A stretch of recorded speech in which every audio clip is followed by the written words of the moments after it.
Years of time have come and gone since I first heard it told how Jesus will come again someday. If back then it seemed so real, then I can't help but feel how much closer His coming is today. Signs of the time are everywhere, and there's a brand new feeling in the air. Keep your eye upon the eastern sky.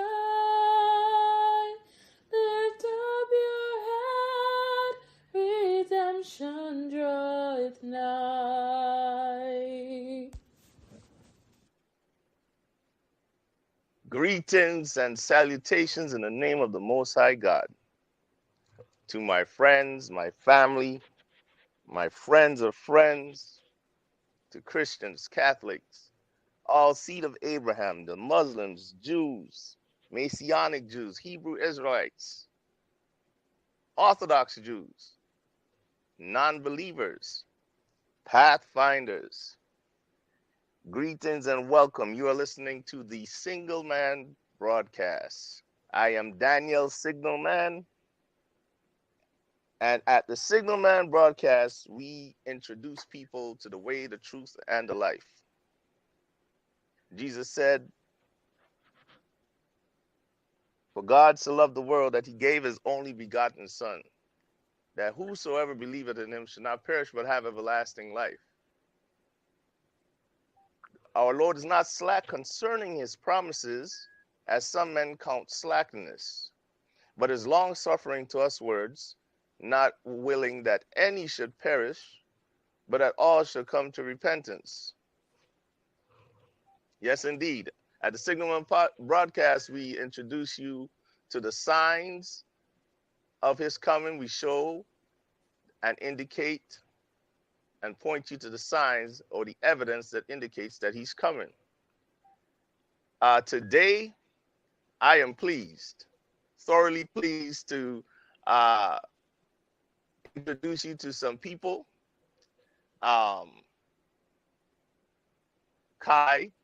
and Sani, they're young people, obviously. They don't look like me. That's a good thing. And we're going to get their perspective today on the book of Daniel. You need millennium perspective. That's my opinion. As you can see, we have Nevi's image, Nebuchadnezzar's image. And like all guests that come on this show, you have homework so that we can have a discussion. So we're starting with the young lady. She is a woman. Her name is Sani. We're not going to say her last name. She's a doctor of animals. She would say veterinarian medicine. Future doctor in a little while. She hails from Stockton, California. This is Stockton's finest. Next to her is Mr. Khai. No last name needed. He's an entrepreneur. Soon to be, graphic arts and design. Pixar on notice. Pixar is on notice. These individuals have agreed to work with me today and answer some questions. So where shall we start? Start with the lady first. Tell us a little bit about your upbringing. You know, who were the people that helped raise you, and who introduced you to the concept of God? So that's like. It's really my mom and my grandma that are really influential in raising me, and my grandma was the one who really introduced me, I guess, to God because she was always in church and taking us to church with her on Sundays. So she was the one who really, I guess, introduced me to God. Same question for you, Mr. Khai. So it was actually a family effort. I was born into it. So parents, especially my father, was very influential and active in the church we grew up in. We also had both my grandparents on my father's side who played a large role in my introduction and faith journey. So yeah. Okay. So this is both of you can answer this question. So when we're talking about an introduction to God, what are some, or name a rule or rules or non-negotiables? Like growing up, this was non-negotiable, or these two things were non-negotiable. I'll let you go first. Okay, it was one of the, I guess, non-negotiables. Was that my grandma was always saying, like, if you have more, like, if you have more than enough and someone else has less, and you'll be fine with less, then you should always give to someone who may have less than you if you're going to be fine with less. Okay. Uh, uh, all right. Similar to what we do here.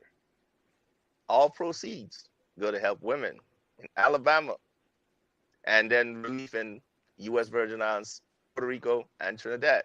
But if we get up to about 1,000 people, so we need you to like and subscribe. Go ahead, Mr. Khai. You're up. Let's see. Non-negotiable.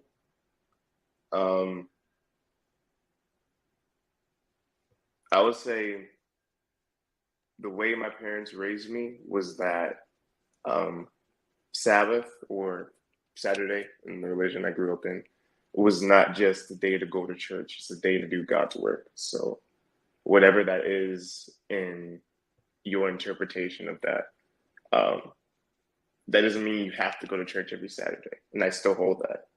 Even now when I'm in school, church is a good 30 minutes away from where I am, and I don't have a car. So, I just do other things that my parents would, have us do when I was a kid. So Been anywhere without anyone in my family, so it was like unnerving a little bit. But once I kind of found my little way, it was easier. Okay. For me, the big change wasn't exactly moving from Alabama, because I'd been out here before multiple times because of my siblings, but the biggest change was moving into my own apartment with people I have no idea who they are. And I would say all of my non-negotiables did come with me. I don't spend every Sabbath out giving things out to people and spreading the word of God, but I do take that day for myself. Even when it comes to work, I don't work during the day on Sabbath. I wait till after sunset, like I was taught when I was a kid. That is something that has stayed with me the entire time I've been out here and probably isn't going anywhere. And honestly, it would feel odd to do so because I'm just not accustomed to straying away from what I was taught. So, yeah. Okay. All right. So these young men, they faced a situation, all right, where what they were about to eat or the meal or how it was prepared was contrary to their upbringing, a non-negotiable, if you will. Okay. Um, Now that's in Leviticus 12 for those that are watching. Well, 11.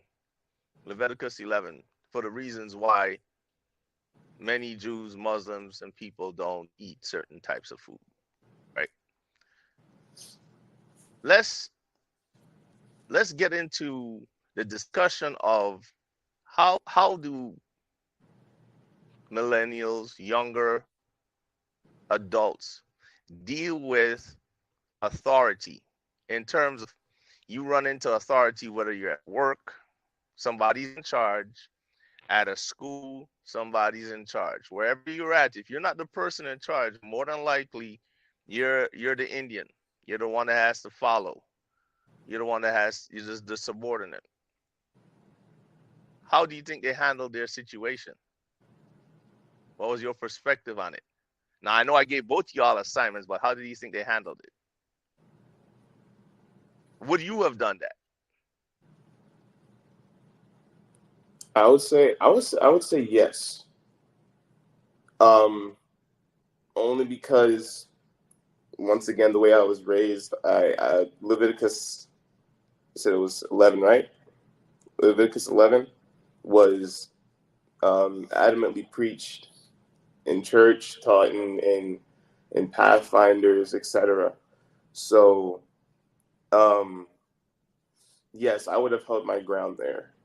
Uh, Now, knowing my mother, she would say if someone spent all their hard-earned money to make you this food, you should at least give them the courtesy of eating it.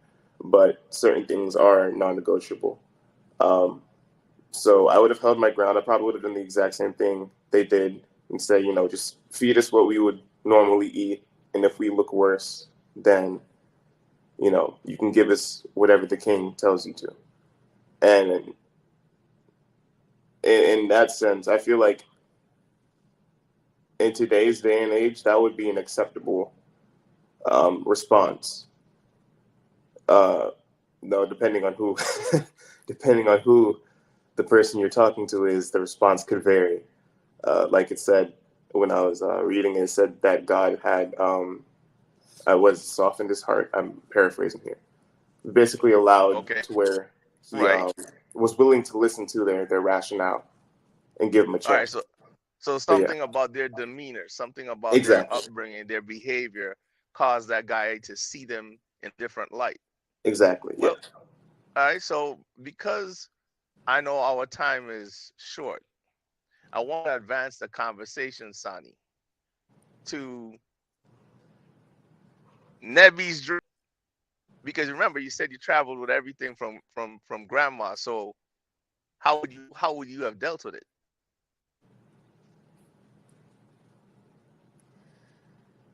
Um, I don't know, cause it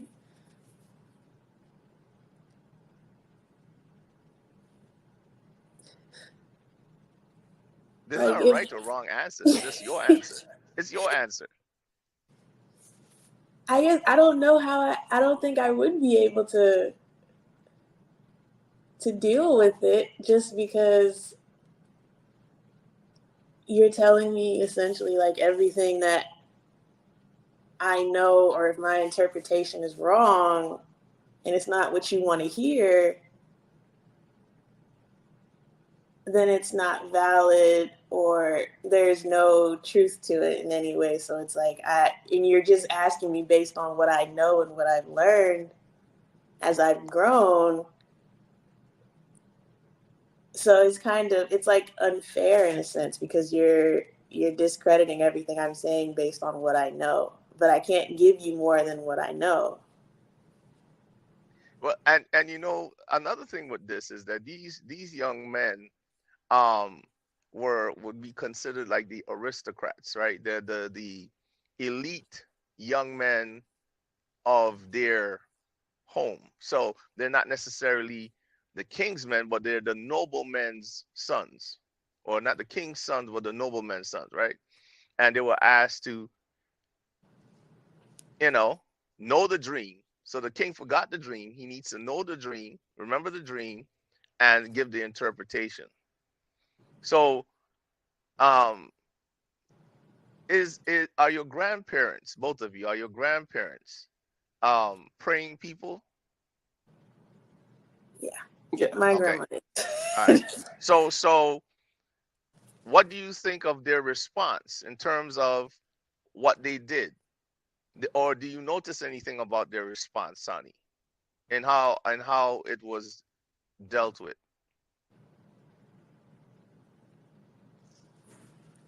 Do you think grandma would have done the same thing, and why?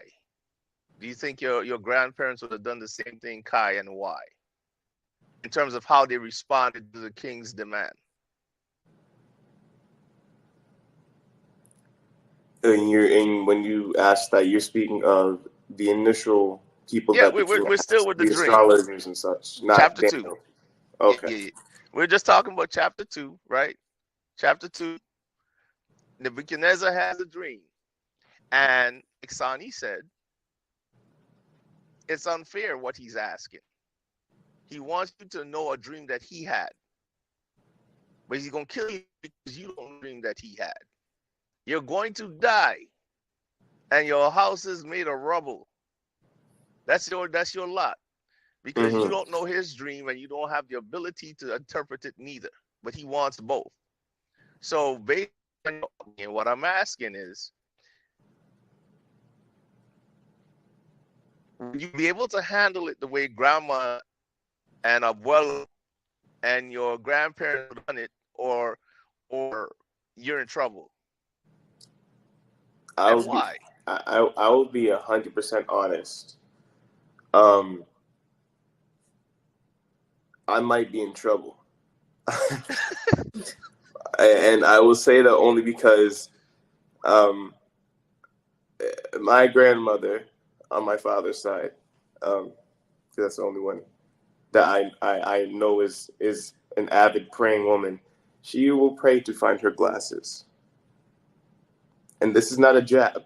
This is Right, just right, a testament to how much faith she has in her Creator. She will pray to find her glasses, and 5 seconds right, later, she'll find them on the desk where she left them. But she'll still pray.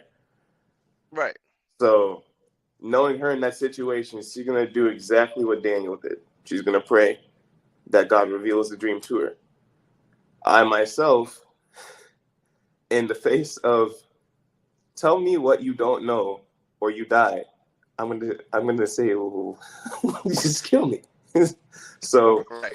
um, I would say I probably wouldn't handle it that way. It's easy to see from the outside perspective. You can say, oh yeah, you can handle it. No, I'm not talking about in Stockton in trouble. I'm talking about you're not home. You can't call nobody. And and you prayed. Would you share your little testimony? Pray. You were like, oh God, help me, or whatever you told him. Um, I don't think I've been in a situation like that since I've been here. Um, When you were home? no, when I've been out here, I don't think I've had a situation where I feel like I'm in that dire of help. Um, Okay. So that means grandma is doing a whole lot of praying. That's all right. That's all right. That's what we parents do. You know, yeah, okay. Okay. Okay. Okay.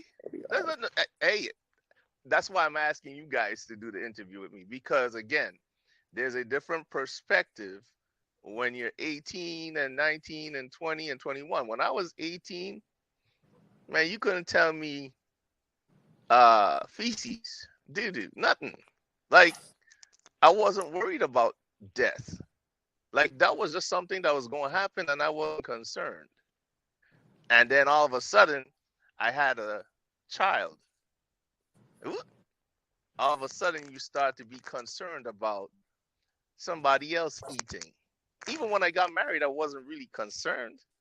It was kind of like, she got, you know, I don't worry. But once you get a child, okay, at least for me, and then it's added to children, plural. Oh, oh yes, yeah. Prayer became prayer became more because now you're trying to deal with self-control. What's wrong with this child? And I'm not talking about their ability to speak. I'm talking about the inability to understand. Don't throw this bottle when you finish eating. You could say more. No, it's wah! Because it's finished. It's over with. And you have to be okay with saying, no, that's not how it's. I do believe that when you're younger, sometimes maybe, you know, you just don't see it that way. And that's just the truth. But the minute I got 25, I got first child. Oh yeah, I learned to pray quick. But all right, so let's fast forward it. We have Nebuchadnezzar's dream. Okay, let's run through it real quick, and you just let me know: has this empire existed? Yay or nay? So we have the head of gold. Y'all remember what that was? It's Sani? Babylon. That was Babylon, right? All right, Sani. After that was Medo-Persia. Did it exist in your historical record? The Persian Empire, the Medo-Persian Empire. Not at that time. Okay, but I'm saying, has it existed? Yes. Okay. What about Greece? Yes. Yes. What about it's supposed to be legs of iron, but I got thighs and stuff, but it's still legs of iron. Don't pay attention to this. It's legs of iron. This is Rome. Has it existed? Mhm. All right. So both y'all agree. Yeah. So of all of this, where do you think we would be? Are we in the calves, or are we in the feet? Or are we over here with the rock? What do you think? Based on what you read. Because all right, so we got Babylon, Greece here, Medo-Persia, Greece, Rome. Roman Empire doesn't exist anymore. Yeah. Right, so I would say we were in the feet. what do you say, Sani? I was gonna say the feet. Feet. I say feet. All right. I'll say that with the toes, based on your reading. But don't worry, we gotta fast forward because I can see the time running on me. The reason why I say the toes is that you'll find that out in your chapter 7. Okay. Let's fast forward. So according to Daniel, this dream is true. All right. So it's true. Here is a situation I want your take on. What happens between chapter 2 and 3 that makes Nebuchadnezzar forget? Remember, he didn't remember the dream, didn't know the interpretation. Gets down on and he's like, "Oh God, thank you. Bless the God of heaven." I'm paraphrasing. What do you think happens between them? And then all of a sudden, he has a 90-foot, statue all gold. Do you think he is mad? He's upset? Does he make like a statue of 90? Yeah, it's all gold, 90 feet, 60 cubits. What do you think he did? The answer that I've heard a lot when I ask that question growing up in church, and it's the answer that does seem to make sense the more that I look at it,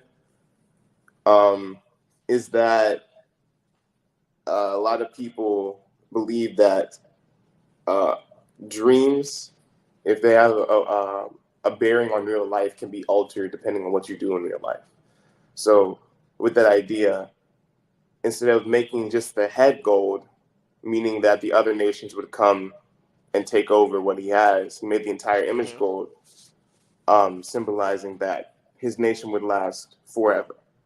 Um, that's the interpretation that I've heard, and that's the interpretation that I've come to the conclusion of after reading it more over the past few days.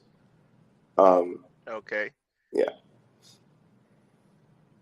So Sani, do you think that he is trying to do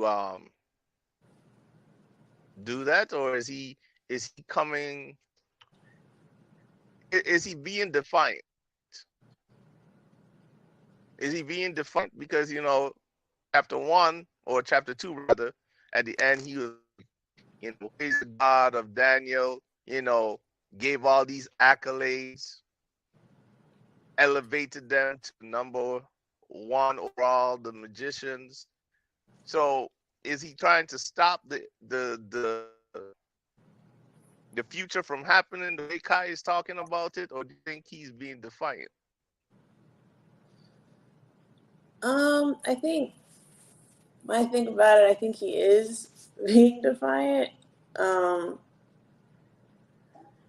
Just because how heavily he believes in these dreams, and the interpretation that Daniel gave was that these things are going to come to pass, and it felt like he was like, okay, that's what's going to happen, but I don't want that to happen, so I'm going to build this statue to represent that. Mm-hmm. So Okay. I just feel like he had no regard, and then he had people that they had to worship the statue. Mm-hmm. I don't remember what it was like with every like instrument they heard they had to Yeah, worship. there's a whole long list of instruments. Yeah. So now it's Right. just like you're being defiant to the power above you, very blatantly. Yeah. Okay. Okay. Even though he recognized it, right? Yeah. So let's talk about the plain Adura and him demanding of the people to bow. He has dignitaries there. Just for the record, I could tell you that several days ago, my faith would be challenged. Fiery furnace, you're gonna die. Now, I have this theory, or this belief rather, Sani, that faith is a muscle. And if you don't exercise it, you'll get faith atrophy. So instead of muscle atrophy, you'll get faith atrophy, meaning the exercising or the challenging of life to say that you believe in a God you cannot see, you have and you believe and you know he exists. The only way that you get to demonstrate that is to actually get challenged. And I could tell you, is he talk about not about, but he said 7 times. I have a question. How do you think? Okay, what part of upbringing helps in this case? Because remember, you guys come from a place where grandma, grandparents, everybody prays. But what part of upbringing gets you not to bow? Do you think it's because of the upbringing, or do you think it's their personal development of their faith? Because remember, right? You guys were at home and everything is taking care of you for the most part. The minute you hit college, yeah, you might still call home, but as time progresses, it's not gonna work like that for you. So what do you think happens that convinces these guys, or that they spoke to Nebuchadnezzar that way? They spoke to him with zero respect. But go ahead. Let's start with Sani, and then we go to Khai. I think it's just because he was disrespecting the God that they worship, and he was trying to make people worship him instead Okay. of God. So they essentially were just saying, you're not the God that I worship, so I'm not going to worship like a false God when I have one that I know is real and that I actually do worship. And Okay. just he wasn't having it. He Okay. Okay. wasn't having it. Right. Yeah, so kind of like what Sandy said, like even in like everyday life, like going back to what I said about working on Saturday, I don't work before sunset on Saturday, because of the way I was raised. Sunset Friday, sunset Saturday, that's, the day of rest of Sabbath. And I've had multiple supervisors, especially at one of my first jobs out here, or my first job out here, question that, and then also purposefully schedule me on that day, even though availability says otherwise. And I've also been threatened to be terminated if I didn't show up on that day. And it's I would say because of the way I was raised, that I was able to stand firm on that. The same idea with the three Hebrew boys standing there and being like, "Well, yeah, we know you're gonna throw us into the fire, but our God is strong enough to deliver us from said fire, and if He doesn't, that doesn't change anything. We're still not gonna worship your image." And the same idea, I was like, well, I don't go to work on Sunset Friday through Sunset Saturday. I explained this. So I will not be showing up. If you decide to terminate me, well, so be it. I can't do anything about that. But if my job is still here when I return on Monday, I'll be happy to show up on time. So I feel like it's the way that they, like you said, they exercise their faith enough. But you said with your belief that you have, they exercise their faith enough to know how strong their faith was, and even if things went south for them, that wouldn't have shaken them. But yeah.